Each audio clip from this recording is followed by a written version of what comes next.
2 years after the smash success of Mega Man 9, can I call it a smash success? I don't know, at least among Mega Man fans, it was a smash success. They realized they caught lightning in a bottle for the second time and tried to do it a third time. And decided it's time for Mega Man 10 to also be in this NES style. But maybe let's not ape Mega Man 2's design quite so much.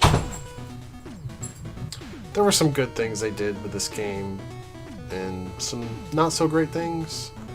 I'm not sure if it's just because this game came hot off the heels of just such an amazing game in Mega Man 9, or if it truly did just kind of fall short of the mark. But it didn't really ever sit with me as one of the greats, if that makes sense. So first up, we have Blade Man. Now, I really want to like Blade Man. If you just look at the way he moves in this fight, he really only does one thing. He just bounces around the room, sticking to the floor, the left or right wall, or the ceiling, and throws a triple blade at you. That's really all he does. He moves really fast. There's only so many places on each surface that he can actually go to. So dodging the triple blades he throws at you is more of a memorization thing than it is twitch reflexes. And I could probably put this fight in the S tier if not for the fact that his weapon that he's weak to, the commando bomb, is so ill-suited for him. Like, holy cow, this is... I don't know what they were thinking, having such a fast-moving robot master be weak to a weapon that you have to slowly control. And honestly, that's not alone what makes it so bad. What makes it really bad is that if you hit him with the bomb itself, it only does 2 damage, which ain't much. And you definitely don't have enough weapon energy to defeat him entirely just with hitting him with the bomb. What you want to do is you want to guide the bomb to blow up next to him, and then the shockwaves will deal 5 damage to him. But so often, he will either just completely avoid getting hit by it, because he doesn't stick to a surface for long, giving you very little opportunity to actually fire and guide the weapon to hit the wall next to him and not him. But also, he might just jump into your bomb if you're trying to anticipate him. I'm sure it's a much better fight to try and buster because that's not an issue, but fighting him with his weakness, I think that drags him down pretty hard. I don't even know if I want to put him in the B tier because of that. Like, I cannot stress how bad a design it was to make this the way his weakness works.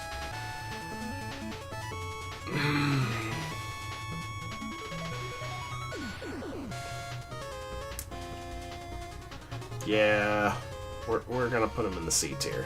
A high C, but still in the C tier.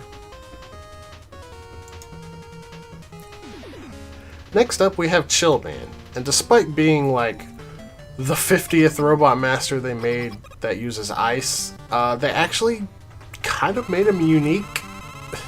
This is the first one that they made that really relies on sliding on the ice.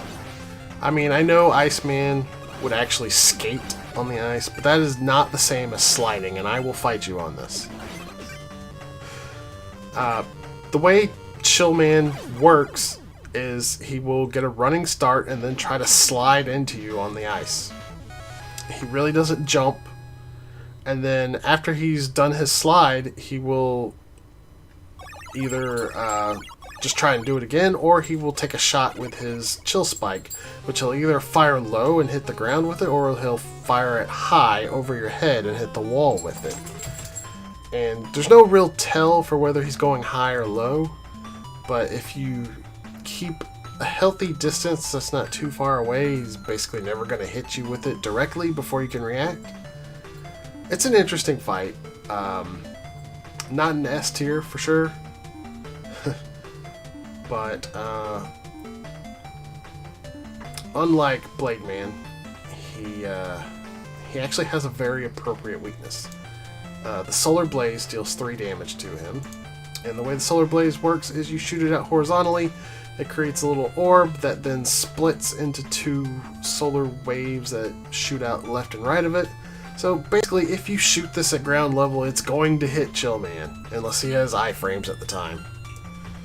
So, I mean, really good weakness, interesting, unique gimmick, somehow managed to make yet another ice robot actually unique. I gotta give him props for that. This is an A tier fight.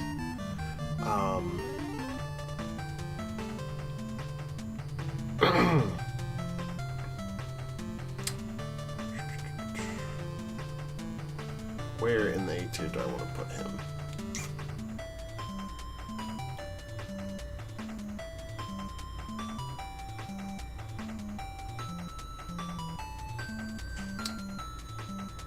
I think we'll put him in between Astro Man and Yamato Man, and I need to fix my tier list here. Okay. Next up we have Commando Man, and this big boy does one of 2 things. He will either jump high up, shoot a commando bomb that he will direct downward as soon as it reaches the same Y coordinate as you, which will then explode into waves left and right of the impact when it hits the ground, while he himself will fall to the ground, which will stun you if you are on the ground when he lands. And the other thing he can do is just shoot a commando bomb from the ground, which generally is going to wind up hitting the wall. So most of the time he's going to opt to jump towards you. That's the fight. Pretty simple. His weakness is the wheel cutter, which does 4 damage to him, and it's a pretty good weakness for him. You can actually hold it out and just run into him, so you don't have to worry too terribly much about dodging the bomb while also being in the air when he lands. And as a bonus, while you're holding it out, you can climb up the wall with it if you really need to, although I find that has very limited practical use, particularly in the fight against him. As such, I think it's a decent fight. Not really special, but decent. Yeah, we'll put him with the other big boys, Stone Man and Concrete Man.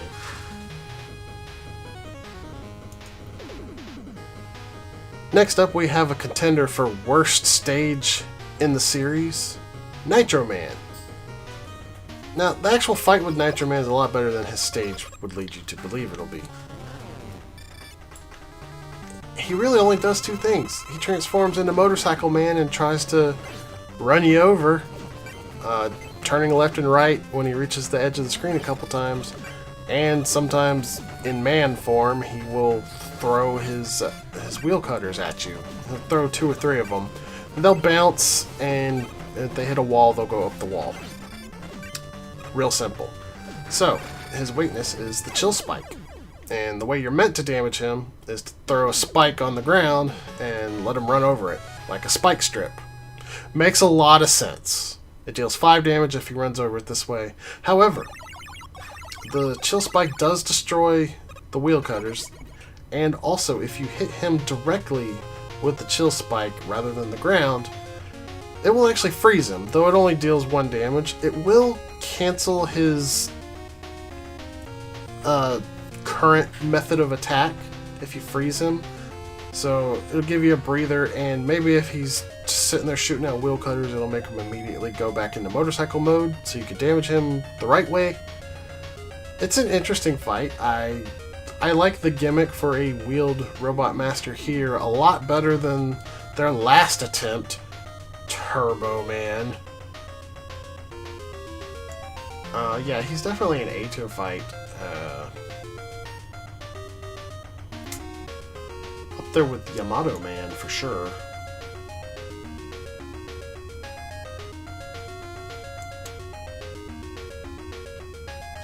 Next up we have Pump Man, and this Robot Master has a very simple attack pattern. He'll start off the fight by pumping his head and creating a water shield around himself, and then he will start hopping towards you. He'll hop about 3 or 4 times before he jumps up and then shoots out his water shield, which has kind of a curve as each bubble flies out towards the off-screen. I'm not describing that very well. I mean, imagine the sun's rays. You know, they shoot out towards the edges of the screen as if Pump Man was the sun and they're his rays. Bad analogy when you could just see it on the screen. I don't know why I'm bothering to describe that. But yeah, that's all he does. As soon as he shoots the shield, he'll land on the ground and pump out another shield. His weakness is the Thunderwool, which, besides being just a bad weapon in general, like, I don't think it has any practical use through any of the stages. It's not a particularly great weapon to fight Pump Man with because he's prone to jumping into it. Even if you give yourself plenty of distance, he could just decide to jump several times rapidly and still jump into your cloud before it gets up above him. If you do manage to get the cloud up above his jump height, he can't jump into it, and if it just strikes him anywhere, it will destroy all of his shield, not just the shield that it touches. And he can also get hit by it twice. It's also good to, if you get far enough distance away, you can set it and it's good for him to just jump into and damage himself.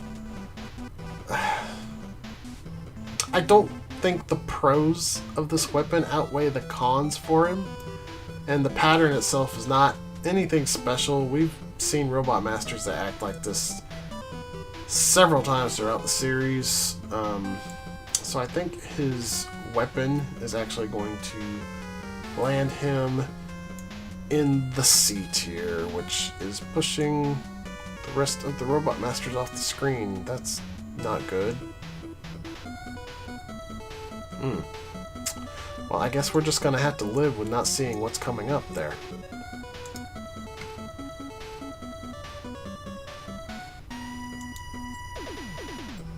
Next up we have Sheep Man, who wins the award for being the least intimidating Robot Master of all. He basically only has 2 attacks. The first one, which he'll often do when he lands on the ground after his other attack, is he'll just shoot a little spark that moves towards you somewhat fast, but not too fast, in a wave pattern. And his other attack is his signature move, the Thunderwool, where he will split into 4 wool-shaped clouds that will take turns shooting a lightning bolt on the ground. When it hits the ground, the electricity will spread out just a little bit left and right of the strike point, and the last one that always strikes the ground is the real Sheep Man, and will send out 2 little sparks along the length of the floor once it strikes, in addition to the normal lightning bolt.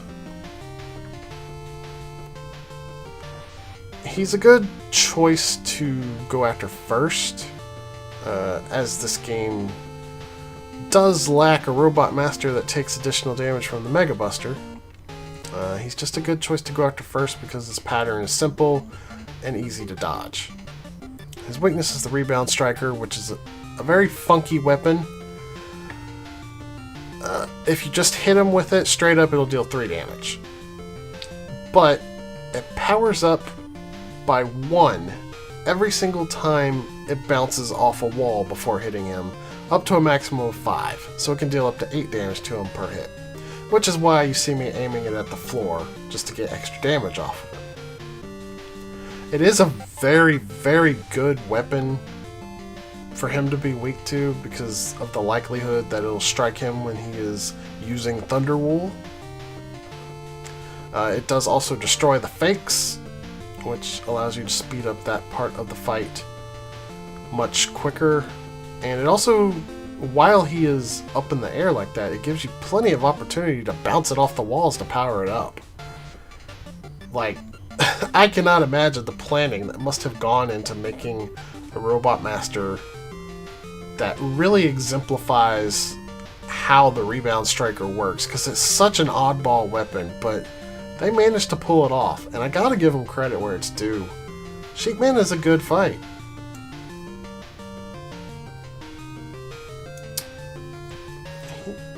He's at the bottom of the A tier, hanging out with Needleman and Junkman.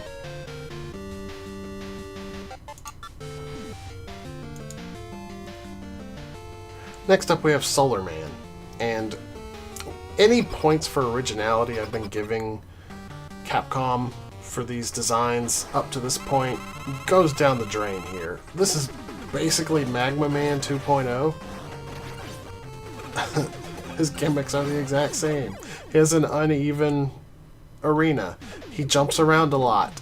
He'll shoot his solar blaze while he is jumping. He has a like sun or something on his head that when hit by his weakness will diminish, which diminishes the power of his solar blaze. It's the same fight again. And I will give him this over Magma Man.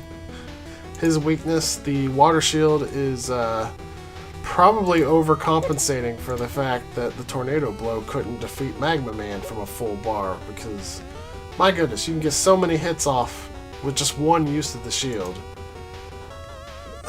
Solar Man dies really fast to it. He takes 6 damage each time a bubble touches him, and you get like 10 bubbles per use. I mean, despite the fact that it's Magma Man, except the weakness is actually better, I think they probably overcompensated a bit too much, which is a problem in itself. Solar Man, he belongs in the C tier.